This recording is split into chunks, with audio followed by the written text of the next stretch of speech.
Selamat pagi, Assalamualaikum warahmatullahi wabarakatuh. Gimana kabarnya semua anak-anak ibu? Ibu harap kalian semua dalam keadaan sehat ya. Nah, berjumpa lagi dengan ibu di mata pelajaran otomatisasi tata kelola kepegawaian di kelas 12 AP, dan hari ini kita memasuki pertemuan ke-7. Nah, ada baiknya sebelum kita memulai pertemuan kita pada pagi hari ini, kita berdoa dulu ya, menurut agama dan kepercayaan kita masing-masing. Berdoa dimulai. Berdoa selesai. Oke ya, langsung saja kita mulai pertemuan kita pada hari ini. Nah, jadi adapun materi kita pagi hari ini yaitu kita membahas bab baru, bab 4, yaitu tentang menerapkan pemberhentian pegawai.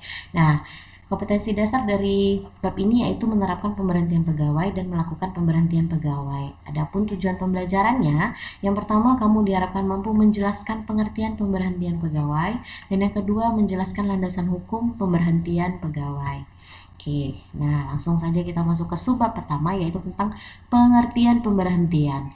Jadi pemberhentian itu berarti pemutusan hubungan kerja antara karyawan dengan suatu badan usaha atau pemerintah. Nah, hal ini itu terjadi karena keinginan karyawan, keinginan badan usaha atau pemerintah, atau atas keinginan bersama.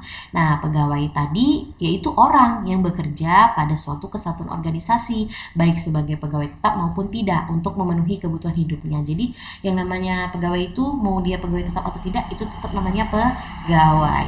Nah, kalau pemberhentian pegawai itu yaitu pemutusan hubungan kerja baik untuk sementara maupun untuk selamanya yang dilakukan oleh perusahaan atas permintaan pegawai atau kehendak pihak perusahaan. Jadi udah ngerti ya apa itu artinya pemberhentian, apa itu artinya pemberhentian pegawai.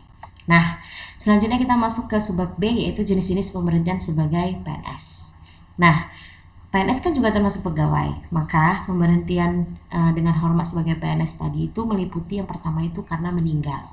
Nah, ini menarik nih karena PNS yang meninggal dunia itu dianggap diberhentikan dengan hormat sebagai PNS, yang hilang juga dianggap telah meninggal dunia pada akhir bulan ke-12. Jadi misalnya ada PNS yang hilang, misal ada PNS yang hilang, jadi dianggap dia itu juga diberhentikan kalau di bulan ke-12 itu atau 12 bulan setelah dia hilang tuh dia juga tidak ditemukan, maka dia tetap dianggap telah diberhentikan. Oke, selanjutnya ada pemberhentian dengan hormat sebagai PNS itu atas permintaan sendiri. Jadi bisa emang Bu, seorang PNS belum memasuki usia pensiun tapi dia minta berhenti, bisa. Nah, pada prinsipnya pegawai negeri sipil yang mengajukan permintaan berhenti ini ya diberhentikan dengan hormat sebagai PNS, tapi pemberhentian ini bisa berhenti atau dapat ditunda paling lama 1 tahun apabila kepentingan dinas yang mendesak. Nah, lalu permintaan itu dapat ditolak apabila PNS yang bersangkutan masih terikat dalam keharusan bekerja pada pemerintah berdasarkan peraturan perundang-undangan yang berlaku. Jadi kalau misalnya kita minta berhenti atas permintaan sendiri sebagai seorang PNS, itu ada 2 kemungkinan, yang bisa dikabulkan juga bisa ditolak. Lalu yang ketiga itu ada pemberhentian karena mencapai batas usia pensiun. Jadi ini udah pada tahu lah ya, seorang PNS itu diatur dalam peraturan pemerintah nomor 44 tahun 2011, jika sudah 65 tahun bagi PNS yang ditugaskan secara penuh, itu jabatannya peneliti media atau peneliti utama yang ditugaskan secara penuh di bidang penelitian, itu ya pensiunnya di usia 65 tahun. Lalu ada di usia 62 tahun itu bagi pegawai negeri sipil yang memangku jabatan wakil menteri. Jadi wakil menteri itu pensiunnya 62 tahun.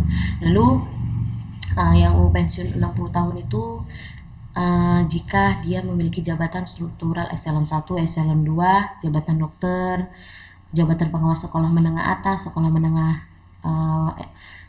SMP ya, SMP atau sekolah dasar atau taman kanak-kanak atau jabatan yang lainnya, lalu jabatan lain yang ditentukan oleh presiden. Maka guru contohnya ya, nah itu pensiunnya di usia 60 tahun. Lalu ada yang pensiun di usia 58 tahun, itu bagi pegawai negeri sipil yang memangku jabatan hakim dan jabatan yang lainnya ditentukan oleh presiden. Nah, selanjutnya ada pemberhentian karena adanya penyederhanaan organisasi. Ini maksudnya gimana, Bu? Jadi, misal Apabila ada penyederhanaan suatu satuan organisasi negara yang mengakibatkan karena kelebihan pegawai, maka ya kelebihan pegawai negeri sipil itu bisa disalurkan kepada satuan organisasi lainnya. Namun, jika penyaluran yang dimaksud tidak mungkin dilaksanakan, maka ya kelebihan PNS tadi dari jabatan negeri tadi ya mendapat hak-hak kepegawaiannya. Jadi ya bisa dibilang kayak diberhentikan karena terpaksa gitu. Lalu ada pemberhentian karena tidak cakap jasmani atau rohani, itu misalnya karena dia nggak bisa kerja lagi dalam semua jabatan karena kesehatannya kurang baik, atau menderita penyakit atau kelainan yang berbahaya bagi dirinya sendiri atau lingkungan kerjanya. Kemudian setelah berakhirnya cuti sakit, tapi dia tetap belum mampu juga kembali bekerja, maka ya mau nggak mau diberhentikan. Lalu yang terakhir itu ada pemberhentian karena hal-hal lain. Itu contohnya misalnya dia PNS itu tidak melaporkan diri kembali kepada pimpinan instansi induknya setelah menjalankan cuti di luar tanggungan negara. Terus diberhentikan dengan hormat sebagai PNS, dia tidak melaporkan, maka dia termasuk ke pemberhentian karena hal-hal lain. Oke, selanjutnya ada poin 2 itu pemberhentian tidak dengan hormat sebagai PNS. Kalau tadi itu pemberhentian secara hormat, ini tidak dengan hormat.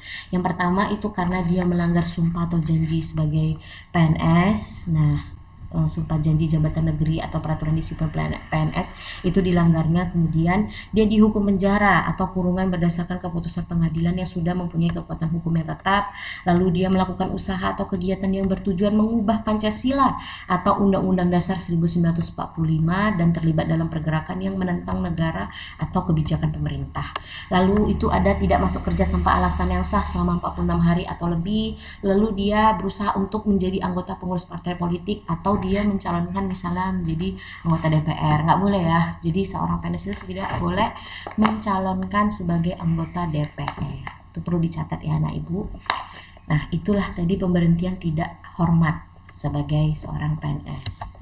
Nah, selanjutnya itu ada bentuk-bentuk pemberhentian pegawai. Jadi bentuk-bentuk pemberhentian pegawai ini ada 4.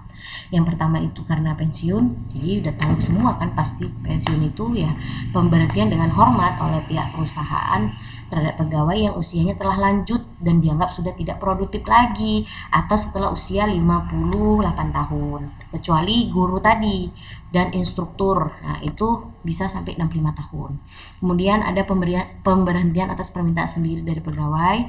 Itu hampir sama kayak yang Ibu jelaskan tadi ya, bahwasanya pemberhentian dengan hormat oleh pihak perusahaan karena telah mempertimbangkan dan menyetujui permohonan pengunduran diri pegawai. Jadi yang bersangkutan ya ada alasan-alasan pribadi ya atau alasan tertentu ya dia pengen keluar lah gitu. Mungkin dia entah pengen jadi pengusaha atau dia pengen jadi seorang anggota DPR, ya maka dia punya alasan-alasan tersendiri, maka dia minta untuk berhenti jadi seorang pegawai. Kemudian yang ketiga itu ada pemberhentian langsung oleh pihak perusahaan. Itu biasanya karena adanya penyederhanaan organisasi atau rasionalisasi, yaitu pemberhentian dengan hormat yang dilakukan oleh pihak perusahaan karena alasan kesulitan yang dihadapi perusahaan. Lalu ada pemberhentian sementara. Nah, kalau pemberhentian sementara ini apa ya? Ya, hal ini terjadi ya karena alasan kesulitan-kesulitan yang dihadapi perusahaan tadi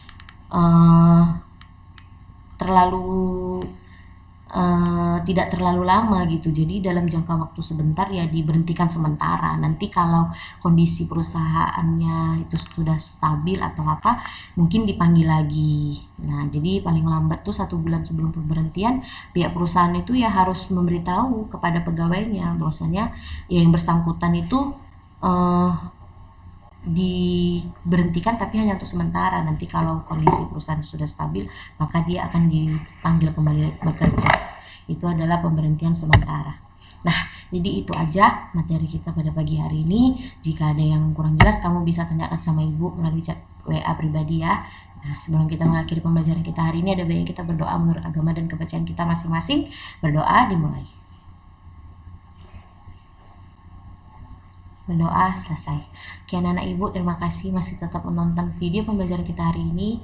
Tetap kerjakan tugasnya, jaga kesehatan, dan sampai jumpa. Selamat pagi.